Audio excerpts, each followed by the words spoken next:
Hello and welcome to another review that's going to be slightly different.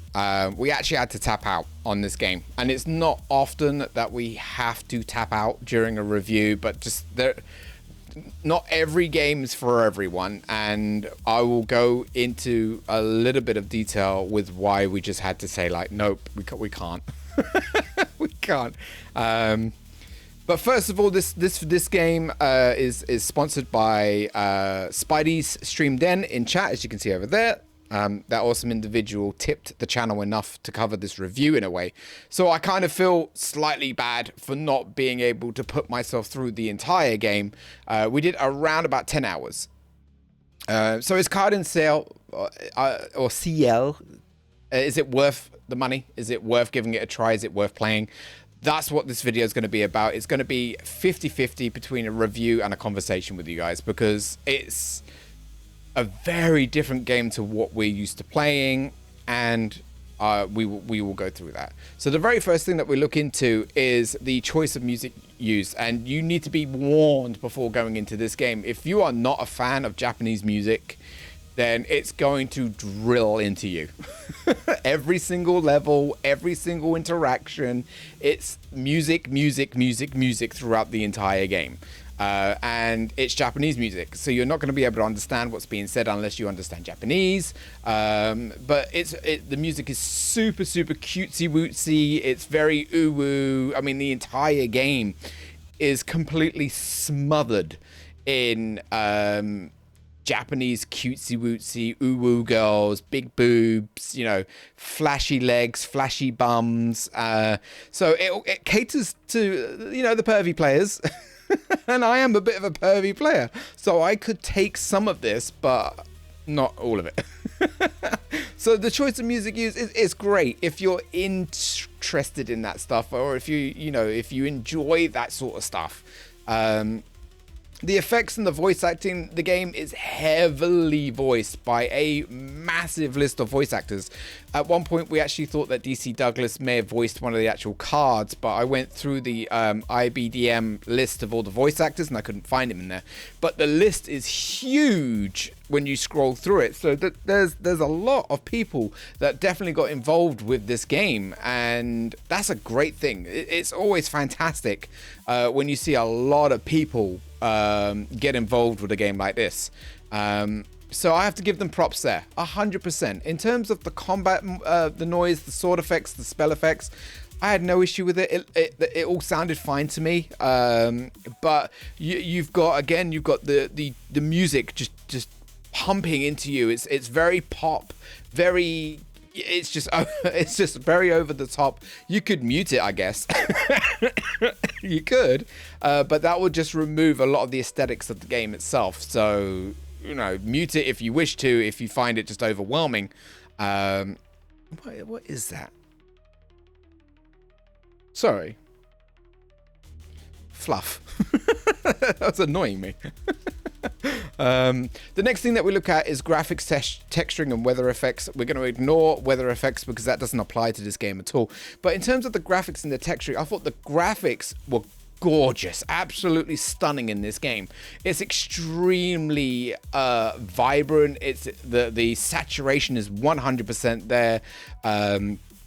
Even with the effects that they give off and the cutscenes as well, it all looks absolutely fantastic. And it's a little bit different, which is why it was put in the spotlight for a review, because you had a board game style mechanic where you could move into certain grids, and that you know, waved a flag for me, because I was like, ooh, that could be interesting.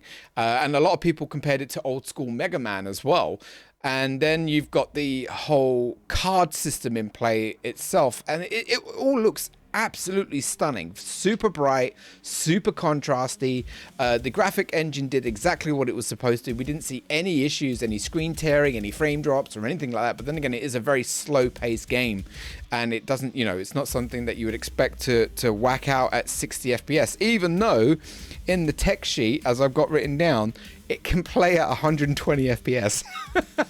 So why? Why do you need it running at 120 FPS? But that is the case. It does run at 4K Ultra HD, 60 FPS or 120 FPS if you prefer it, but I'm guessing the 4K gets dropped to either 1440p. But either way, it looks superb. It really, really, really does. Gameplay and mechanics, it's a card game based system. And you know, I grew up playing Pokemon cards. I absolutely loved Pokemon cards. It was super simple, it was easy to play, and it was fun to play. Where this game uses a seriously hardcore complex card system. And it got hardcore really quickly. It revved right to 100 very, very, very fast. Where we ended up not even mid-game. Not even mid-game. And we had over 140 something cards that were all different, that all had their own different features, mechanics, buffs, debuffs, attack damage, break damage. And I mean, you're not expected to memorize all of them, but I can't remember one of them. I can't remember one of the cards' name, what it did, what color it was. It's honest to God, it's way too much for me, and that's a big reason to why I had to tap out, because the game uses RNG. Basically, every time you go into a dungeon, you get your base cards given to you, and if you farm the cards that are in that dungeon, your score goes down because you're using more moves. The more moves you use, the less points you earn. So your mission is to basically clear the board and each dungeon tier as fast as possible to maximize your score. But if you go too fast, you aren't able to collect enough variety of cards, which means when you go into the higher fights, you've only got the minimal amount of cards plus the 1 or 2 that you've earned. So you're contemplating whether or not to grind the full dungeon and maximize your cards but reduce your overall score, or speedrun it, get more points out of it, and go in with as minimum amount of cards as possible and risk dying. Now, if you lose, the whole board is reset and you start again. Each run that you do in each dungeon tier, all the dungeons that we did have 3 different tiers. If you lose, you're losing maybe about 25-30 minutes per board, and that time stacks. It really does. Even on easy difficulty, you only get 3 tries on that board, and if you die, you reset. That's just the way it is. But it's a good system in play. It's just so complex after a while. The tutorial that they give you at the beginning of the game is pretty sweet. It helps you very well to learn what to do and how to do it. But once the tutorial is over, and as you go through the story, the dungeons become more complex, and each dungeon board has more punishments in it, more debuffs, more issues that you have to overcome, and you have to pray to God that the RNG is in your favor, so you end up with good cards, that you understand what they do, how they work, you understand the statuses that they have as well, because a lot of the cards all have their own status, and there isn't just 1, 2, 3, 4, there's loads. It's huge. And I got a headache. I got a headache because I can't remember everything. I'm getting older, and that's probably weighing in as well. I'm getting older, a little bit more grumpier, and it got to a point where RNG wasn't in favor a lot of the time. You could start a dungeon fight and get only break and support cards, no attack cards, which means that you have to worry about moving around the board and defending from attacks. And then a lot of the time, the computer, it looks like they fucking cheat. And they get an entire board attack, which means you can't evade it unless you break them before the attack is triggered. But then if RNG hasn't favored you, you don't get no break cards. So I don't know. Good luck. If you've got the patience and the time, good luck, because it's all RNG based.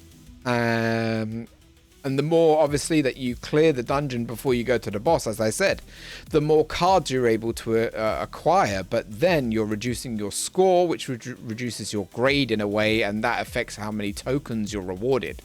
And you need those tokens to apply permanent buff to your deck, so you can make your deck stronger and increase the rarity chance of extra cards and yada yada.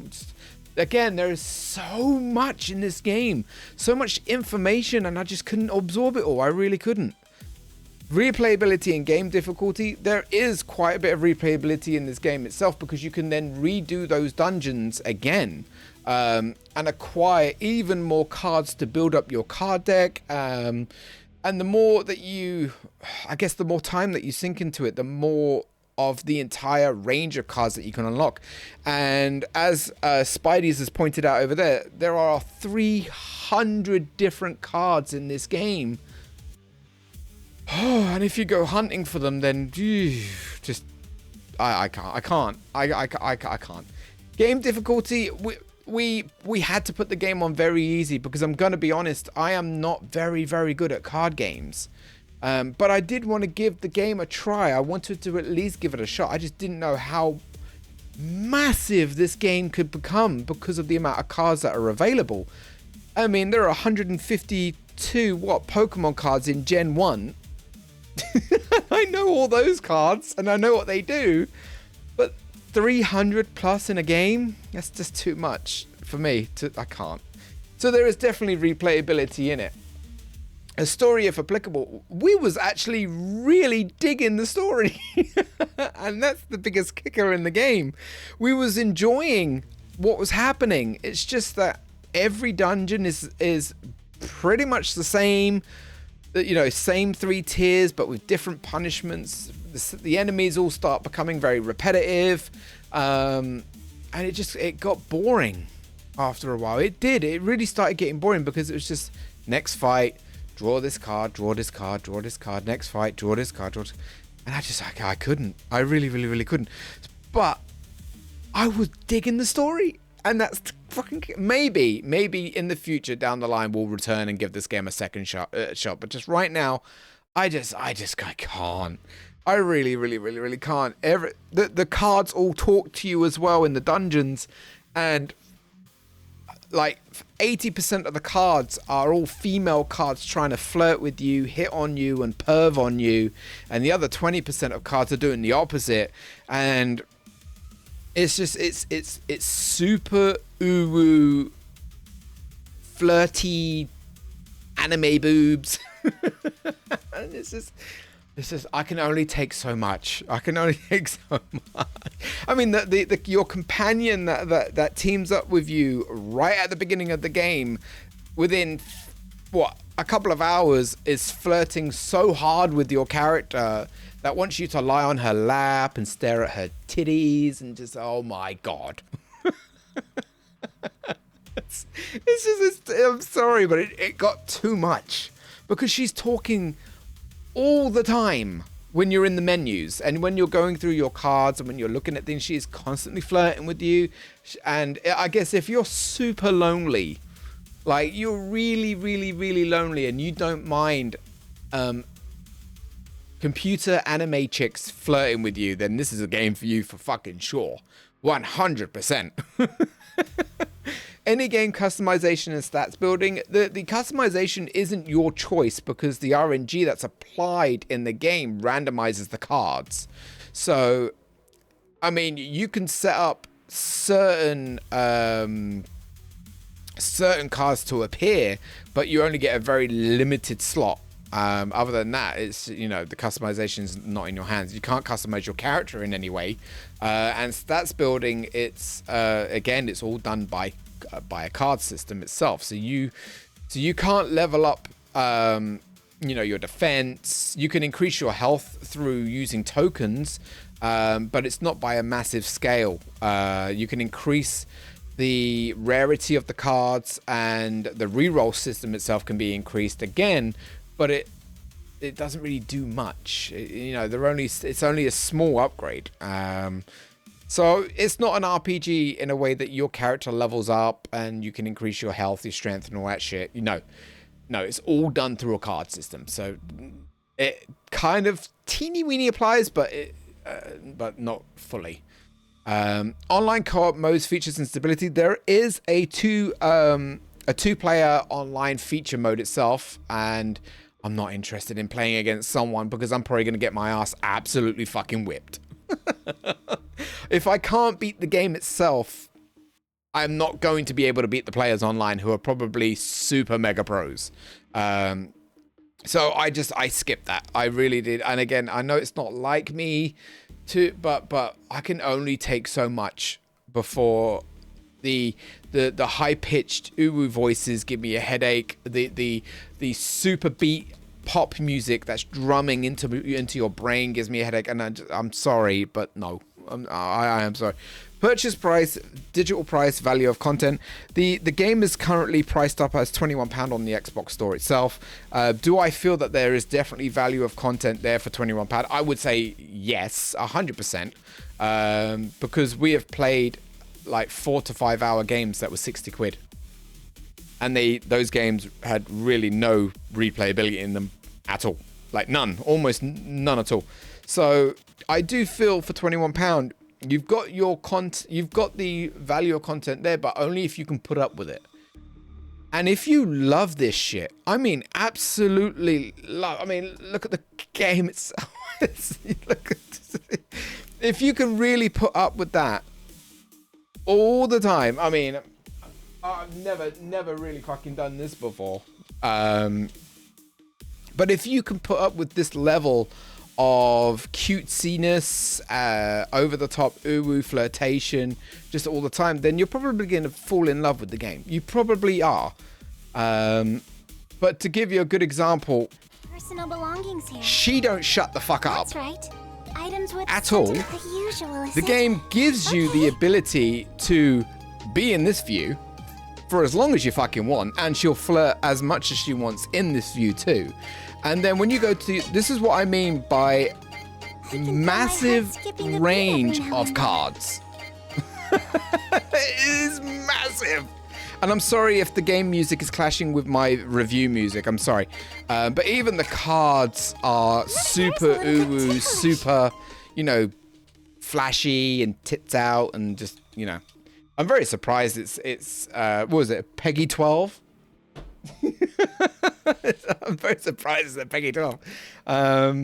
But, you know, you don't see nipples and you don't see the vagina or anything like that. You know, whenever they do scenes, you'll see like a beam of light perfectly shining in the right place at the right time.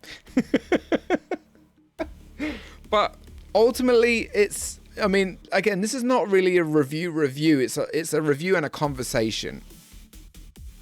If you are interested in that style of game, right, where the game is heavily RNG controlled, using a card game mechanic with up to 300 different cards, where the battle is controlled via the RNG mechanics very heavily as well, and you need to learn and study every card so you know exactly what they do and how to increase your chances of survival in the fights themselves, then you're probably going to completely fall in love with this game. You probably are. But I can only absorb so much data before I start getting a fucking headache. I can still remember puzzles for games that are back in the 90s and the 80s, like classic Resi 1, safe combinations and all that shit. I can remember that because it's small details. These cards aren't small details.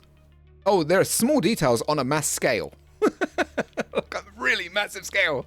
So I can't really rate the game because I haven't completed the game. Like I said, I was really enjoying the story. And I was vibing hard to the story, but everything else is just so over the top, drumming into my head, and I don't know. I can only take so much, and then I have to pass. I can't. So hopefully this video comes off not too negatively, because again, you may fall in love with this genre of games. You may absolutely love this shit, like the Yu-Gi-Oh! Duel Master card games and stuff like that. You may absolutely love it. Where I need to take a little break from it. But I hope you enjoy this video, and if you do, let me know in the comments down below if you've actually played this game or you're in the process of playing this game. Let me know what your thoughts are and if you're enjoying it, because we're all different at the end of the day. Other than that, though, I hope to see you in the next video. All my links are always down below, so feel free to join in on the Twitch streams if you're around. And hopefully, the next game we'll be able to review properly without walking away with an almost migraine. But stay safe, stay healthy, stay well, and I'll see you in the next video. Bye bye.